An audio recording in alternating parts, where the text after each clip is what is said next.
ನಮಸ್ಕಾರ. ಈ ದಿನದ ಪ್ರಮುಖ ಸುದ್ದಿಗಳು. ಆರೋಗ್ಯ ಇಲಾಖೆ ರೋಗಗ್ರಸ್ತ ಎಂದು ಆರೋಪ. ವಿಧಾನಸಭೆಯಲ್ಲಿ ಕಾವೇರಿದ ಚರ್ಚೆ. ವಿಪಕ್ಷಗಳ ಎಂಎಲ್ಎಗಳು ಸಭಾತ್ಯಾಗ. ಔಷಧ ಕೊರತೆ ಇಲ್ಲ ಎಂದು ಸಚಿವ ದಿನೇಶ್ ಗುಂಡೂರಾವ್ ಹೇಳಿಕೆ. ಕಿಸೆಗೆ ಭಾರವಾಯಿತು ಅಡುಗೆ ಎಣ್ಣೆ. ಕಳೆದ 15 ದಿನಗಳಲ್ಲಿ ತಾಳೆ ಸೂರ್ಯಕಾಂತಿ ಎಣ್ಣೆ ಏರಿಕೆ. ಯುದ್ಧದ ಭೀತಿಯಲ್ಲಿ ಕಚ್ಚಾ ತೈಲ ಎಣ್ಣೆ ಪೂರೈಕೆ ವ್ಯತ್ಯಯ ಸಾಧ್ಯತೆ. ಓದಿನಲ್ಲಿ ಸಿಗದ ಅಂಕ ಕ್ರಿಕೆಟ್ನಲ್ಲಿ ಸಿಕ್ತು. ಖುಷಿಯ ಅಲೆಯಲ್ಲಿ ನಾಯಕ ಸೂರ್ಯಕುಮಾರ್.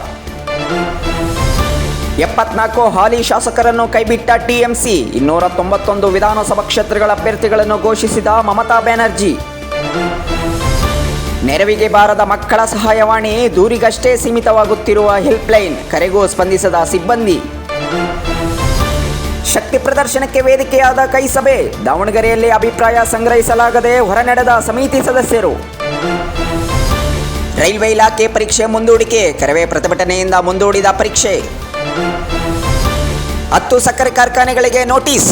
ಕಬ್ಬು ಬೆಳೆಗಾರರಿಗೆ ಕಡಿಮೆ ಬಿಲ್ ಪಾವತಿ. ಬಾಗಲಕೋಟೆ ಜಿಲ್ಲೆಯಲ್ಲಿ ಅತಿ ಹೆಚ್ಚು. ಇಂದಿನಿಂದ ಎಸ್ಎಸ್ಎಲ್ಸಿ ಪರೀಕ್ಷೆ ಆರಂಭ. ಧೈರ್ಯವಾಗಿ ಪರೀಕ್ಷೆ ಎದುರಿಸಿ ಎಂದು ಸಿಎಂ ಸಿದ್ದರಾಮಯ್ಯ ಶುಭ ಹಾರೈಕೆ. ಕನ್ನಡ ಕಡೆಗಣನೆಗೆ ಕರವೇ ಪ್ರತಿಭಟನೆ. ಸಿಬ್ಬಂದಿ ತರಬೇತಿ ಕೇಂದ್ರಕ್ಕೆ ನುಗ್ಗಲು ಯತ್ನ. ಪ್ರತಿಭಟನಾಕಾರರನ್ನು ಪೊಲೀಸರ ವಶಕ್ಕೆ. ಆರೋಗ್ಯ ಸೇವೆಗೆ ಇ ಬೈಕ್. ಆರೋಗ್ಯ ಕಾರ್ಯಕರ್ತರಿಗೆ ವಿದ್ಯುತ್ ಚಾಲಿತ ಬೈಕ್ ವಿತರಣೆ.